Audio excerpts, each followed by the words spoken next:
Transparency is just always the best policy. The moment that I communicated it, there's all these narratives about is the business doing bad? Is he doing bad? Is his family doing bad? But the reality of it is you're well, I'm going through something in life and I didn't feel that it was an appropriate place to share it yet. The most unfortunate thing that happens in those situations is when people on your team get put into a space of scarcity or what's going to happen? Do I have a job still? I didn't want the brand to die. I thought that it could keep going, but I also wasn't respecting, hey, guess what? You also have a choice. We could say that we built this beautiful thing and retire the brand. In the way that we chose to do so, I had the most heartfelt experience in that process. It was beautiful, Heather.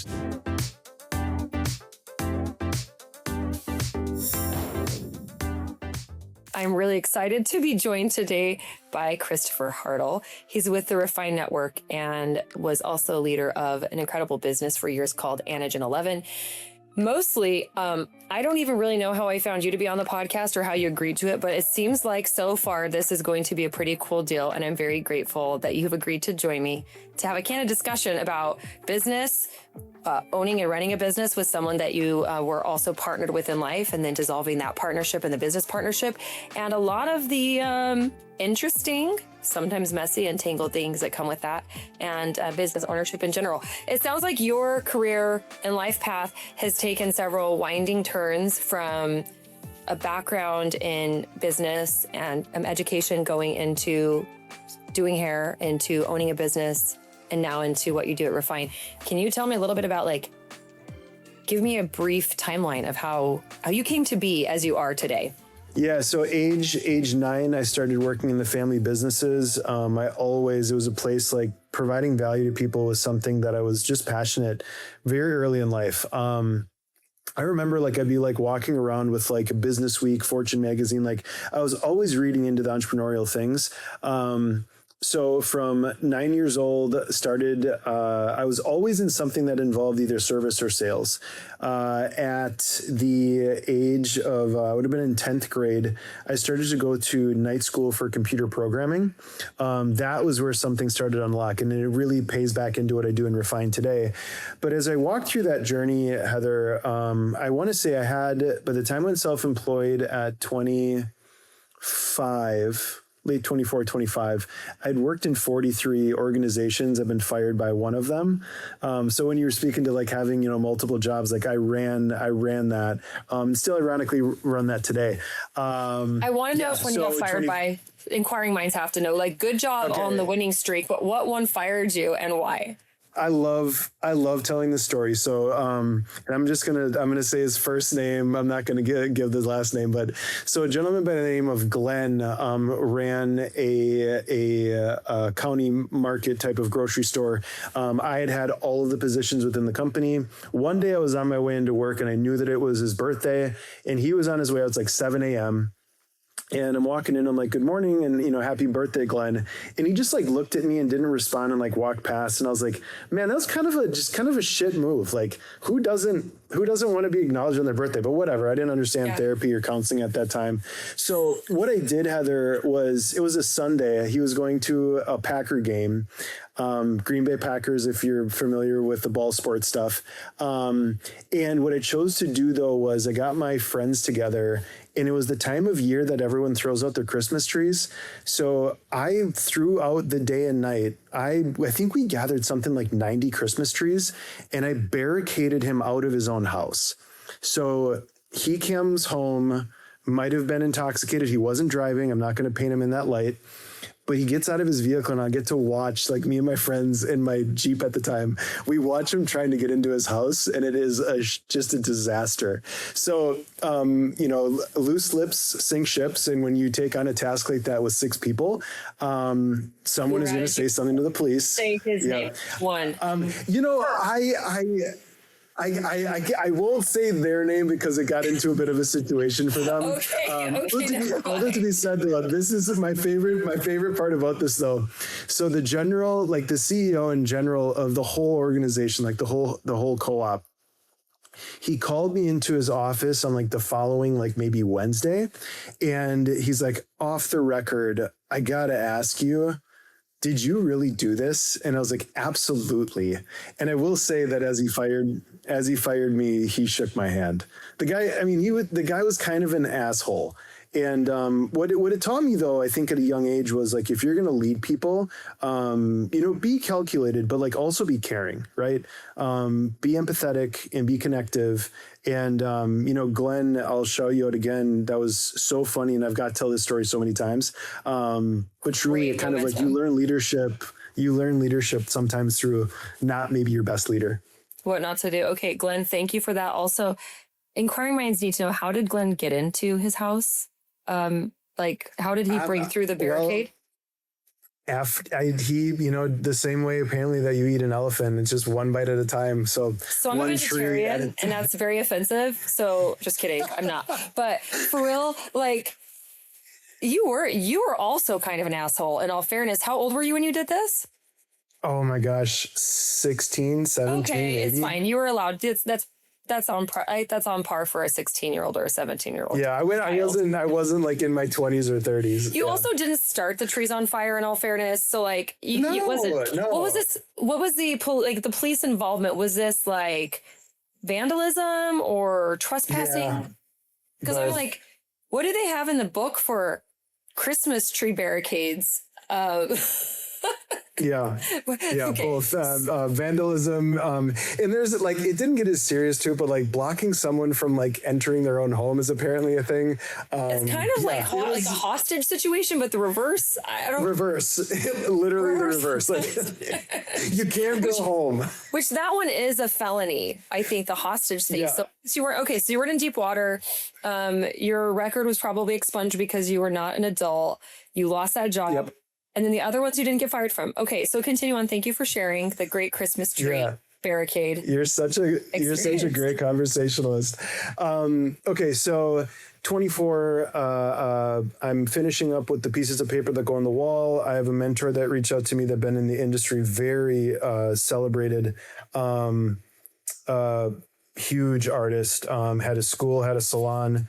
And he'd ask me, he's like, the one thing I haven't been able to figure out as a distribution company is like, do you want to try that? And I was like, sure. I'm not doing anything else right now. Tell me about the papers. They don't really matter though, because I think it's interesting. I love hearing people go from one background to like something totally different, like creativity or hair. You had computer, you did night school for computer engineering, right? Yeah. So basically it was like software design. Yep. And then is that what you got your degrees in? No, I learned enough that would serve me later in my life, but I knew right away, like ironically, I spend a lot of time on computers, but I'm on screens and I'm engaging with people. That work for me was like, it wasn't it at the time. Yeah. I loved it. I love people too much. So the degrees, business management, business marketing. And then before the word entrepreneurship got like sexy, they used to call it like joint venture startup. So I had one of those very, very first degrees that basically said, you know how to write a business plan, you know how to do feasibility, you know how to build a product, do all the steps of that and then take it to launch. So we did that within the distribution company, and all of a sudden we had like, $250,000 in mannequin heads floating across the ocean. That, the fun part about that is when you're learning that gig, you like, there's so many pieces of global logistics that are like kept, right? And like ChatGPT wasn't out yet. So it wasn't like I could just like hack it. So once I had one of those containers with $250,000 go missing, I decided that business model was not one that I wanted to play in. So I got out of it, without having to incur a lot of debt, which I'm very thankful for. But that was my entrance though. The way that I got into hair, Heather, I was in a salon. We had the first, keep it clean. We had the first oscillating flat iron that could curl hair that came to the US market. So a vibrating flat iron, right? Flat irons. So, okay. Got it. Yes. So I'm in a salon selling this implement. And this lovely lady in the back, she's like, young man, I'm sure that it can do it. I just don't think you can do that. Like, I don't think you can use that and have it do what you're saying. And I was like, sink or swim. So, 3.5 minutes later, they have a mannequin head in front of me. I plugged in the iron. and I'm probably 15 seconds in. I like got the hair, in my hand. I hadn't done that before, kind of clumsy. But as I'm like trying to connect with them and sell it, I'm twisting it, and then I grab the plate Okay. right across yeah. And I only drive manual cars. So the whole way home, I had to drive my car like an asshole, like shifting it across my body. And that was when I was like, I got to go to hair school. So go to hair school, finish top of the class from a test standpoint, bottom of the class from a technical standpoint. You really could have just asked somebody to show you how to flat iron hair, by the way, and saved yourself probably thousands of dollars, a year of time. But I'm sorry we didn't know each other then. Heather, if I cry right now, it's only because I've had so many therapists tell me, like, you realize there was a path of like less resistance through that. And though I wouldn't be where I'm doing today, so it had to happen. I also have a shirt for you in case this right here is your gift. I'll just send it to you because your therapist didn't give you one, but you need it. So anyway, you can cry today. Go ahead. I'm a U.S. men's medium. So it's you have to clarify that these days. So yeah, got done with that. My ex, business partner and ex-wife, came into my life, and God bless that she did. I was horrible at doing hair, and I probably would have never made it, had it not been for a lot of like her mentorship. She really helped me a ton in the beginning of their career from a technical standpoint. We worked in a couple salons together, and then we chose to found Anagen. And all said and done, salon ownership is a beautiful. It is an incredibly beautiful experience, and it's one of the most unique jobs and paths that you can take in life. It's both incredibly rewarding, and it's also that like constant, like you like wake up and you're like, did this happen again? Right? Like some of these just moments of like, I'm going to try not to swear. My business partner would be really proud. But yeah, so we ran Anagen, built it. I always said, I was like, I wanted to always try and remain humble. Like we didn't have to be the best salon in the area, but I wanted to be in the conversation. And that was what we strove for. And I think that's what we accomplished.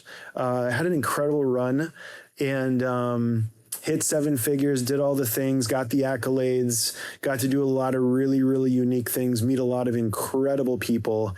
And no, I just retired. We retired that brand the end of 25. So prior to that, though, got involved with my business partner, Evan Silver, and the team that we have at the Refine Network. And it kind of went to, Heather, the amount of time it took me to get to 7 figures in business, the influence that we were able to have and create 7 figures of value delivered to our clients, it happened so much faster. And I knew that like sometimes you have to let go of the old vine before you're going to grab, the new vine that you're supposed to be doing. So that's my story. And I'm just, presented here today with you, and I'm thankful to be able to connect. Yeah, thank you. And I'm good. The Christmas tree story, I got everything I need. We can wrap this episode up. So yeah.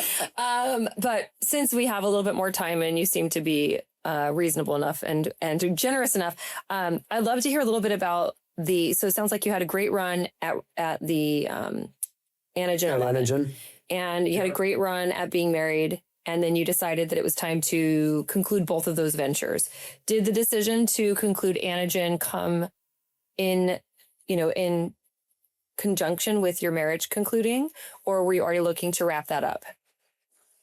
No, so the one thing I would tell anybody that, is in business with their spouse, get support in whatever way you can, whether it's coaching, whether it's counseling, whether it's therapy. We did all 3 of them at the end of it. And yeah, like it truly, like you're mixing so many pieces and you have so many overlapping points. And I think our wiring as humans, like we were never built for that. Right. So to answer your question, I remember, we had an amazing business coach that, really turned into a mediator through the process. Her name's Allison. Her company's called Thoughtly. She's amazing. But I remember there was a point there that my ex-partner made a request. She's like, I didn't think I'd be able to do it. I was like, well, if the divorce happens, like, I'm out. Like, that's a lot. And there's a lot of things, right? Not even understanding what we were going to go through. But I was really thankful for my ex-wife and ex-partner. She had just challenged me. She's like, I'd like you to at least, like, in my memory of it was, I'd like you to try. I don't know that she would agree with that now being on this side of it, but for me, it went through a journey of really leading to, like, you navigate a company, as best you can. And that's the part that I will say, like, as best you can, while going through that process. Man, it'll serve you in ways you have no idea. So we didn't intend to shut Anagen down. I think for me, it was after the divorce was finalized, that I don't know if you're faith-based or spiritual, but, and you don't have to be, there's just things that happen in life that are like divine timing. And sometimes you just don't like you can get hit in the head by, like, you ever watch, like, it's like the Chevy Chase where, like, he gets stuck upstairs in the National Lampoons and he, like, walks into the shovel, turns around, walks into the truss, walks in the shovel again. It's like I kept on having these, like, things happen and I was like, what the hell are you, like, why? Like, we live once, we're here once. So we chose to shut the brand down after. And I will say to anyone that gets to shut down a company, I had the most heartfelt experience in that process, all the way down to our last champagne toast that we did the night that we shut down. It was beautiful, Heather. So yeah, I know that's probably a lot more than what you'd asked there, but I can't not tell the story without kind of telling that whole vantage point. Well, actually, I'm going to ask more. So that's just get used to it. Maybe if I need to offer you a cigarette and, like, lower the little lamp down, I want to do that. Cleanest and healthiest I've ever been. You tempt me with all the addictive things. Good for you. I'm thinking about it too. Like, I know people who have closed businesses, or I know people who've been on the closed end of things where they've shown up and their salon had police or a poster paper that's like eviction in effect. And they're like, what? Because they had been having half of their commission taken from them, or they've been paying rent current and up to date. So they're like, so what were you doing with my rent money? Not knowing that they're leaders, who I think that is a misnomer to be called a leader, that they were in such, duress, and they weren't committed. Yeah. So I think oftentimes when people are in the middle of dissolving a marriage, it can be really hard to keep a business going, not just because one person isn't capable of running it, but in your case, I lead a salon team of around 16 people. We have a 12 station salon with a few rental rooms for nails and skin and all the things, and we own the building. And so oftentimes it can be very complicated to dissolve that without needing to sell it. And so I'm in the process of maintaining my business, but I had to come to radical acceptance in terms with the fact that I might not be able to continue operating my salon in the divorce process. And it was something that we worked really hard on. My former spouse was not working in the business much at the time that we separated, but did my best knowing that, like, this person is also the fellow business owner, my former spouse. I wanted to keep my team from feeling the effects of stress as much as possible, the uncertainty that can come. And in my own life going through divorce, let alone a team being like, are you gonna have to sell it? Do we have a job? Are you gonna be the one? I've had friends who've been on that other end of things, like I said, where they show up and the business is closed and they had no indication. And it didn't give them any type of runway of, hey, we're gonna be untangling this. You have 2 months to find a new space. We're here to help you in the process. That transition piece can make or break your reputation. And I think I'd love to hear more about a couple of things. How long was there, shall we say, like, trouble on the horizon that you knew you and your partner at the time were not going to be able to continue your partnership as a married couple? And how did you face that with your teams, being that you were both in the space regularly? That's very hard to do. Yeah, sometimes you can't have a conversation with someone about the part of the map unless they've been there before. And I think my hope is if this saves one marriage, like, I will take this entire time that we've spent together as an absolute win. Actually, it's already been a win. You're funny and you're great, but they would be a bonus win. Okay, so if it helps one person leave their marriage, it's a win. So we can have two different approaches. So I love it. Keep going. I love it. You're so great. I love it. Okay, so if I get really really granular to your question, I think what it was is how did you navigate that? How can you navigate that? And what was it kind of like? That's kind of the question. And how did you preserve your leadership and the team morale in that process? Because I think, yes, of course, I'm obsessed with, I'm a psychology junkie. I love interpersonal dynamics and all the things. But I think when it really comes down to leadership, how were you able to present in the middle of what I imagine was probably a season of intense emotion for you? How did you present and keep your team afloat? And how did you do that as a dissolving partnership? Yeah, well, I'll tell you what not to do. So what I think if I don't have many regrets, and I don't know that I would land this one as a regret, but I would do it maybe a little bit differently. We chose to. I think sometimes you don't understand what the divorce process looks like. And if you've not been through it before, you know what that can all be. We chose to not share it with the team for quite a while. And it did stay, amazingly, as I look back, like even with like some of the shared friendships and things of that nature, but, transparency is just always the best policy. So if I think going back to it, like I would have probably said sooner what was going on. It was really interesting for at least my experience in the beginning of it. The beginning of the divorce is really hard for me. And I think that as a leader, I think I was showing up with some of that stress, on my, like, I was just wearing it. I know that I was, so what it taught me though, was the moment that I communicated it, there's all these narratives about like, oh, like, is the business doing bad? Is he doing bad? Is his family doing bad? Is he doing drugs? Whatever these narratives may be. But the reality of it is like, you're like, well, I'm going through something in life and I didn't feel that it was an appropriate place to share it yet. Right.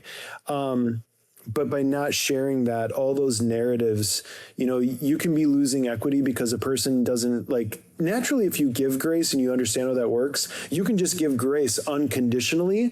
But it turns out some people like, it's like, oh, you have something bad going on in your life. Oh, I can extend grace versus like, oh no, you're nice. just a human. Yeah. So, but I'll take my own ownership. I could have, communicated it sooner. What I would say, and you were exactly right to the point, the most unfortunate thing that happens in those situations is when people on your team get put into a space of like scarcity or like, what's going to happen? Do I have a job still? Right. I will say, to your point of, how people show up when I knew, and I feel like we were both heading in the direction, but I feel like at the end of it, I was the one that was like, if there was a number of ways that I was going to try and preserve the company, literally all the way, Heather, I was like, I'll walk away and like give my points. I'd found a beautiful business structure, which is like phantom shares and like non-equity shares. I was like, you keep it if you want it, right? We'll turn some profit sharing things in for the employees. I wanted to get them involved, but it wasn't a fit and it wasn't a win for both of us. And I needed in that moment, it was one of the first times that I had to be like, I didn't want the brand to die. I thought that it could keep going, but I also wasn't respecting, I think, like, hey, guess what? You also have a choice. Just because I think it's like my way to ride off into the sunset, like, if you don't want that, we don't have kids and we don't have to keep going at this, right? We could say that we built this beautiful thing and retire the brand. In the way that we chose to do so, once we, had those initial hard conversations, I think we gave like 8 weeks notice or something of that nature. It was either like 6 or 8 weeks. So kind of what you had said, like, hey guys, this is what we're going to be doing. In Anagen, I'm just going to say this part is off the record, but that can be recorded. But we did a number of unique things in Anagen where it was like flex spending accounts, right? So like if it was for your education, if it was for your apprenticeship, basically anyone that was holding debt at the time, we made what was, I think, still the absolute right decision. And it was to forgive any debt that was owed. So like, hey, if you stay through this date, we'll forgive all that debt. I believe the ongoing total, I mean, like I said, we were a 7-figure business. So like 50,000 in debt could sink a business, but it was around 50 grand that we forgave, in that process. Last thing I would tell you, last thing I would share, not tell you, talk to you about. We invited a number of team that hadn't worked with us in like 7 years. We invited them back to the last night, and I'm a big like round circle person. So Heather, the memory that I have in my mind of going around the circle with some of our oldest people that had not been in the company, finishing with someone in the company that had been there for like 2 weeks, the shares that they had of how Anagen had an impact on them. I hope that everyone that retires a brand gets that experience, because it was one of the best, and will go down as one of the best and most intentional things I've ever got to experience. You know, I had probably close to 100 years collectively spent, between each of the, 35 people that showed up that night. So it was beautiful. And with my ex-wife, one of the most heartfelt hugs and embraces since our divorce. So it was truly like, I can't be more thankful enough for how that experience went. Hey, business owners. Yes, you.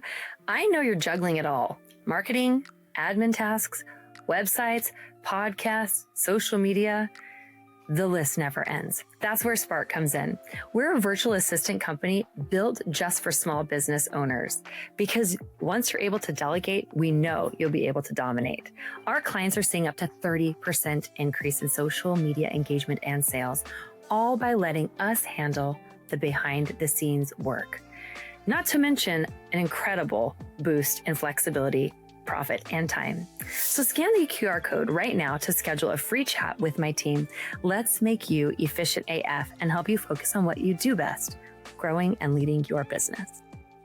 Yeah, that's cool. And I think that actually has a really great segue into what it means to lead, and to lead with thoughtfulness and empathy, and how you can create something that I think about. A lot of people describe divorce as a failure or a failed marriage, or retiring a brand could be considered a failure. Choosing to close something. Well, why didn't you sell it? I do want to know why you didn't sell it, but it can also be complicated. And sometimes what the opportunity cost or the emotional cost, there's so many different factors that play into a decision when to own a business, and then the decisions that are made within running a business. And when you said something about, back before the word entrepreneur was sexy, I'm like, is it sexy? Because I did not choose this life. It chose me. Like, I didn't do this on purpose. some people like, I could never work for somebody else. I'm like, I worked for somebody else for 20 years straight. Like, I don't have this thing about, I need to do it myself. And somehow I lead 2 or 3 businesses, and I'm like, wait, I didn't mean to do this. Oops. Anyway, that being said, I think a lot of times choosing to close something or choosing to end something, conclude it, wrap it up, it can be looked at as some sort of failure, whether it's in ambition or follow through, whether it's in trying. You mentioned business coaching, therapy, counseling, all the things that you tried, and you're like, everybody who owns a business should try this. I think everybody who's alive should try that. So own a business or not, married or not, I think every human, if you're not a human who could benefit from therapy, a coach, or business guidance, can you please call this hotline and tell me what your secrets are, right? Call my personal cell phone right now. I'll leave it in the link in the bio. But if there's a human alive that couldn't benefit from outside consulting or coaching or something to help them grow, I would like to talk to that human. Actually, it might not, because they might not be very open-minded, but everybody can benefit from that. Yeah.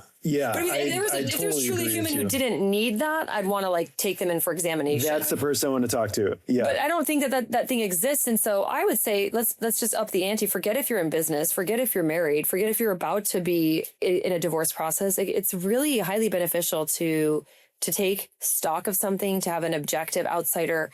There's this fine line between outsourcing our thoughts, our business, our leadership, our relationships, our emotions to someone like, you're going to fix me, or the answer. There's a fine line between looking for resources and then asking someone to make your decisions for you. And I think not to the cost or the expense of not trusting our own selves and outsourcing, but to the extent of allowing for reflection. I think sometimes we're so close to the tree, we can't see the forest. And so to remove a little bit, like the metacognition piece, being able to think about our thinking and invite someone into our thinking so we can look at it as an object, getting into adult development, that's the 4th order of the mind. It's being able to realize that you are not your thoughts. And then that gives space between what's happening and what my reactions are, what I need to do. I mean, every person alive could benefit from that. So thank you for touching on that.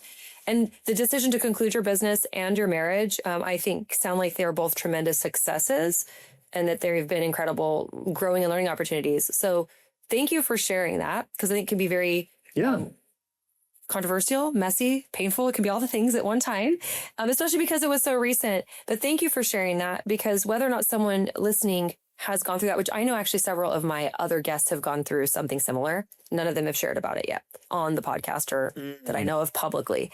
I think it's so powerful though, to help other people in similar positions, or to say, hey, like this isn't meant to be navigated solo. So I would love to talk about, you have an obsession with growth, like what the word, even your salon, Anagen 11, the name of it having to do with an obsession with growth and learning. And then the 11 being, an 11 on a scale of 1 to 10, you're always giving extra, the 110%, which by the way is impossible. So I take issue with that as a literal person, but I want to hear more about your philosophy behind that persistent growth. What you do now to stay sharp and how you navigate that, Christopher. Yeah. God, this is a big question. I think the first part, I want to just acknowledge you. You've said a number of words that I have to just sit here and I'm like, I hope that there's a note taker that I'm able to go back to, because you're sharing words that I'm like, that's what that means. So first out, thanks for your sharing your brilliance. No. That's a huge thing. It's a nice way of saying you have said too many words. It's all good. No, God, no. If anything, I was like, how much time do we have here? So I think in life, we're living in this really, really magical time where I feel like we're entering back into the Renaissance, and you really are, no one is coming to save you, first out. And everyone has also been through. Yes. Well, even in that sense of it, like, yes. Like in like the literal way though, of like there's not going to just be this, like this individual that comes in and like, all right, Timmy, let's go. Like you have to find that within yourself. Right. So, first thing would be is, I have to shout out my parents.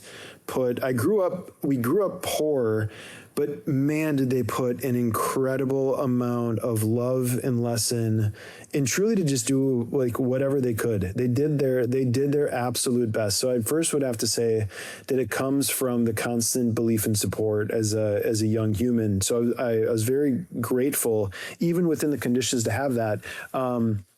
But I think, early in life, I had a number of people come into my life, and I've always had mentors. I've always had friends that were way, many, many years my senior. I attract that, I guide to that. And throughout my whole life, I had people helping me realize, before maybe some people like naturally would mature to that, I got there. Right. So I think that's a point to it, but like growth on that side of it, like just, not enough people are complimented. Not enough people are acknowledged. Not enough people are told that they're loved. Not enough people are told that what they're doing is good. And not enough people are celebrated. Sometimes I think it's so interesting. People will love you when you're in your space of struggle, but once you get out of that, like all of a sudden those people leave and you're like, wait a minute. And it's only because you've just gone past them. Right. And so like what goes on though in my mind is, though, if we're always celebrating each other, if we want the best for each other, everybody wins and you keep on that momentum. Right. It's not a zero-sum game. It's not a zero-sum game to have everybody we touch succeed. No. And I literally I wear an 11 on my left side. I'm left-handed as a human. And so much of that is just to remember, like, what goes out comes back in. So like, if you're putting out shit's going to come back in. If you're putting out love and manifesting and trying to see what that is, that's what's going to come back in. So all of it, Heather, I mean, it's all mindset. It's all mindset. And this industry is like, I think at this point of it, we're in a really, really magical space. This industry has been celebrated, but I'm also seeing on the horizon, there is a very interesting tip that's about to come into this industry. And I'm happy to be along for this ride right now, because there needs to be more people remembering, like, you got to dream. Yeah, I love that. What do you do to continue staying when you're saying about like mindset? What do you do to continuously mind your mindset? What are you doing to nurture it? How do you stay sharp? Do you have a daily practice? You've mentioned coach, therapist, mentor, etc. Sounds like you have a whole team. So, what is your practice like for that? For that to stay consistent for you? I love the question, and I love the divine timing of sitting in front of this, because this is the second year that we've done these 365 calendars in Refine. And for those of you that are watching, if you zoom in and you see something, like, just don't shout out anyone that you see on that. But one of the things I track on that is a bunch of habits. The two biggest ones that I've really attacked this year was, I've been a pretty physical person, but I wanted to match, like, okay, in the days that I was physical, was I doing anything that was addictive? I'm 14 months out from consuming marijuana at this point. That was something that I had in my entire life, self-employed, no drug test, right? All the things. But this year I decided to go after alcohol. And so I use that to take ownership every single day to what my actions are. I'm a very early rising person, and I'm late to bed. So, like, I find myself right now in like a midnight to 5 a.m. sleep schedule. In the beginning of the day, I'm leaning into faith. There's 2 faith-based men's groups that I co-lead with an amazing mentor of mine. And in the faith, are you Christian? Is that your background? You're from the Midwest, so I'm making a lot of assumptions, but you could be Buddhist or Hindu. Yeah. I grew up forced Catholic, and then when I moved to Salt Lake, I leaned into Buddhism. I also learned, I was given 6 books of Mormon by a gentleman that thought that I was lost. The same one? And 6 from the same dude? book. No, it was always on public transit, and I had like dreads. I had dreads at the time when I was in Salt Lake, and like I imagine they went on the train. They're like, God, like this damn kid, like what the hell? And like they would just be like, son, you look like you're lost. And they'd always come up in this like same. It was the same facial expression. It was the same way they presented the book. And I just like the first one, I was kind of like, what do you mean? And by the end of it, I was like, just give me the book, shut up, go sit down. Like I'm fine. I'll because when I think of Salt Lake, I think of an ashram or a sangha. So yeah, I'm like, no, I think Buddhism. I'm being facetious. So you found Buddhism in Salt Lake, as so many people do. Yeah. Okay, cool. Yeah. So you found a community there. Yep. So, with that though, I think that again, you got to prime your mind. So, I lean into faith-based activity, in Refine. We've been reading books together for a quick minute. And then outside of that, within the faith-based groups, we're leading through workbooks. So like there's content that you got to consume, and there's readings to have done. So I spend the morning with that, work out every single day, try and live clean, try and provide value. We have an incredible set of core values in Refine, that it really makes the work very, very clear on what it is that we're after and what our mission is. And then outside of that, I have some hobbies that are now lifestyle things that I love, and mental health is a tie though into all of them. Like I want community, I want people to have legacy, and I want people to have a great time. So I lean into those things, and I track them on the daily.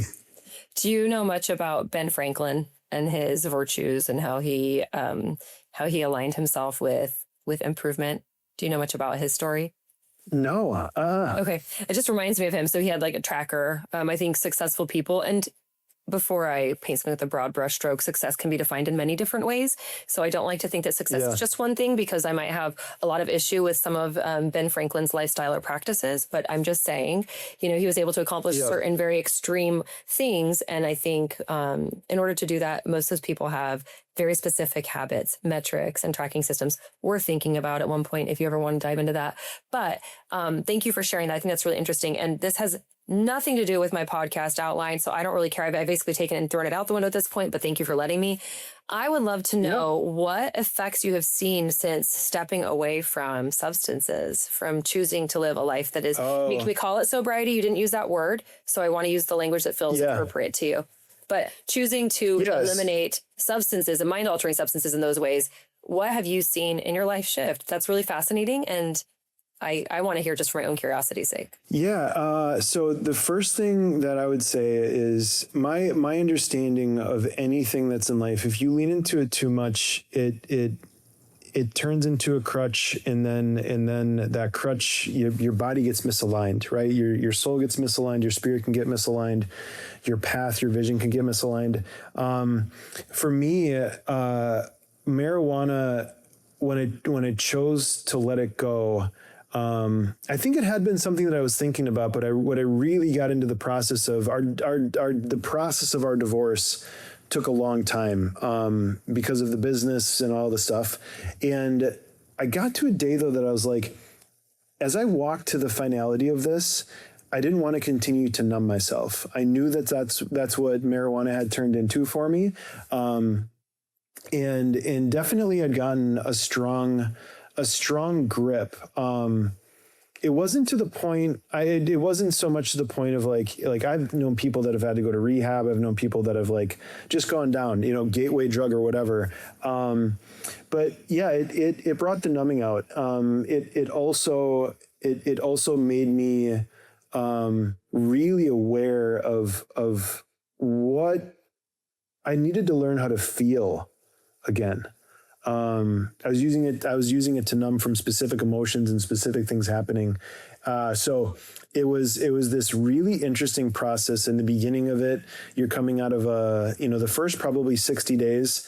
There's still like, I'd been smoking weed since I was, 19, 20. So I had a number of years. So the first little bit is it moving out. The next part of it, there's this moment of clarity. And then there's this part of momentum. And then there's this piece when you recognize the old thoughts and the way that something would impact you, that it doesn't impact you the same way. So now the neural part of like rewiring is happening. Yeah. And from that point, then, you just see it very differently. To be clear though, like marijuana for some people, I do believe like and this isn't meant to get political, but like, I do think that more people should have access to it. I just think the way that I was using it, the frequency, it wasn't what I needed. I needed to be without. Yeah. And I think what you touched on too, like sounds like a bit of clarity and feeling things instead of numbing them. And I don't particularly lean towards substances personally. I never have. Coming from a Mormon background myself, it's something that was very prohibited in my upbringing. And so I definitely did not, that just wasn't something I was exposed to a lot of, and there wasn't a big hook for me. But I will say, there are other ways people can numb. They can numb by thinking. Oh, yeah. They can numb by working.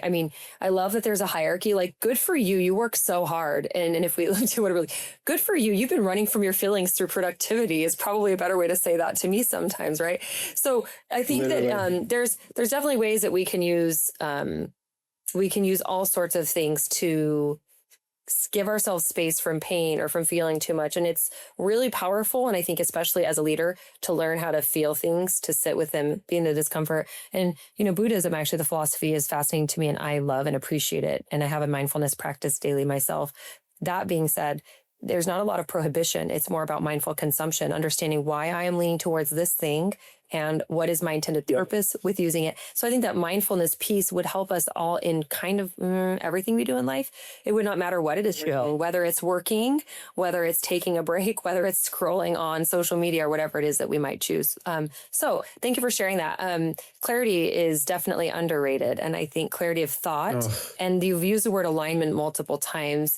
There's something so powerful when we can understand who we are, what we need, and then we can make our actions match up with that. When what we think and what we say and what we do are in a straight line, I believe we become unstoppable. And so it sounds like what you're doing is a consistent iteration of that, which is really impactful. With that, you've got the calendar behind you for people who are just listening in and not watching it. There's this Refine 365 calendar. That's your current work and your current venture that you've been involved in for a couple of years now. I would love to hear a bit about the inception of Refine 365. You mentioned a business partner. I'd love you to tell me about who you co-founded it with or if you just joined on and what the purpose of Refine 365 is. Yeah. So the first part, when you said something there, actions plus behaviors equal results, and your actions and your behaviors are trackable things, right? So I'm a huge component and proponent right now of like what your calendar shows you is what you're focused to, right? So that being said, refine, Evan and I met. This kind of a funny story. We were at a industry event in Vegas, and we met. He was on a mentor. We had a shared mentor. He was on his podcast, and I'd reached out to him. I was like, "Hey, man, I heard you on Daniel's podcast, and I was like, I'd love to grab a little bit of your time." And it ends up being that's the same way that he would get conversations with people as well. So he's like, "Who's this guy, and why is he using my line?" 4.5 hours later, after it's like in this like standing pool in Vegas, having this conversation about life and where everything was at, I definitely knew that I'd met someone special as a human. About 1.5 years later, then he had been at a conference with his wife, and the conference had pushed him, I think, to this point of like, hey, if not now, when, right? And he had called me up and he's like, hey, like, I want to take you up on that idea that we might have talked about at the pool in Vegas. Like, do you want to start this thing? And I just said yes. But and what he brought me on though for was a lot of what I had been building in a financial and definitely like more of a analytical business coaching side of it. And I just said, I was like, hey, I'll do that with you, but I want to be part of the leadership piece as well. And he was gracious enough to have the consideration for that. And Refine started in 2024. Where it's got to today, we counted through the org chart. We have 8 individuals now that are a part of the company and that serve within it, from social media to events to some of our really unique products that we've built. The main piece of what we're after is like we like to jump into things that are super complicated and systemize them and make them simple. So we've been on a mission for the amount of time that we've had the company in just doing that. And the other piece is that like we recruit incredible people. As I'm getting an email right now from Tony, Evan and I, we began this thing, and I think the idea was, we both wanted to build a team. We both love leadership, and the people that we've brought on are people that really they truly live and exemplify our core values. So Tony, if you're listening, I can't say thank you enough to the human that you are, and she really helps Evan and I be able to really navigate both deep and wide as individuals. Evan is an Enneagram 7. And I'm a 3 and Tony's a 3. So it is just a powerful organization. But yeah, so we love supporting salons. Evan's wife, Erin, she and I at this point, and now we have Gareth that's doing some of our educational videos, but we have a product called the Artist Academy. It's all on how to give people their time back, right? Like, how do you onboard people faster? How do you onboard people with more efficiency?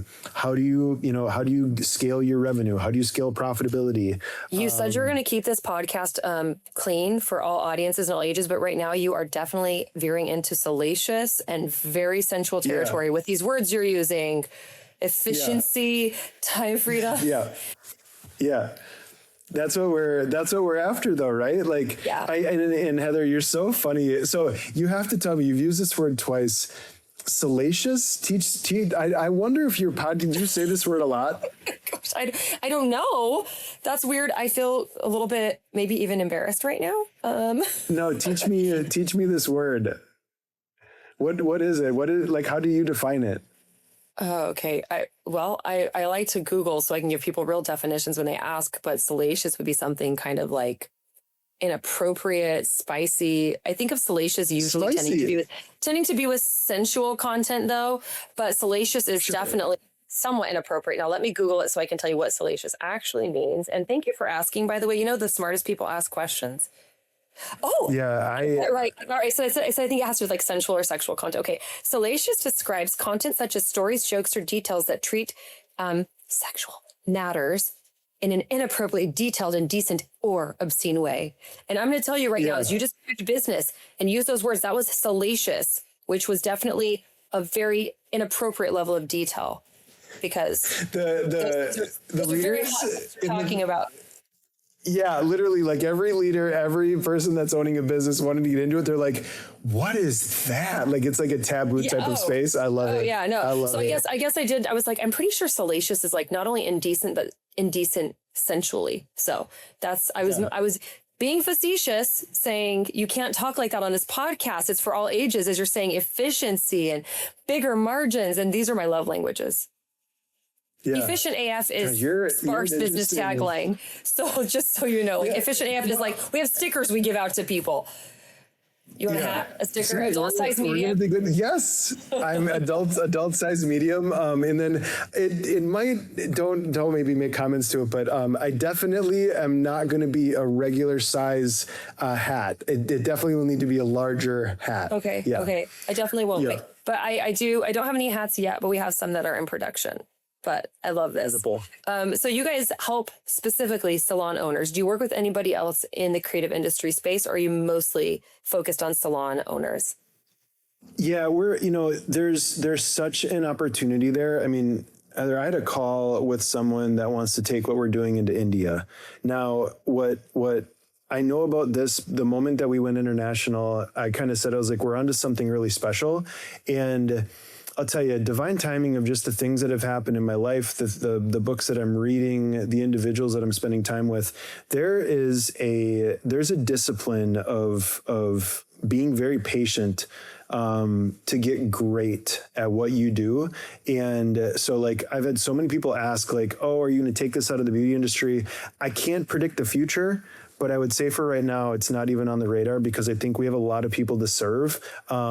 And I'm hell bent on the mission of when I had a financial advisor that told me that I was making the biggest financial mistake by going into this industry, that I'm still proving that point, right? So I'm still proving the point that person's wrong. And I'm nowhere near I'm very hungry, and the table is full of food. So like, I'm going to stay right where I'm at. I love what we get to do and who we get to serve. Cool. Yeah.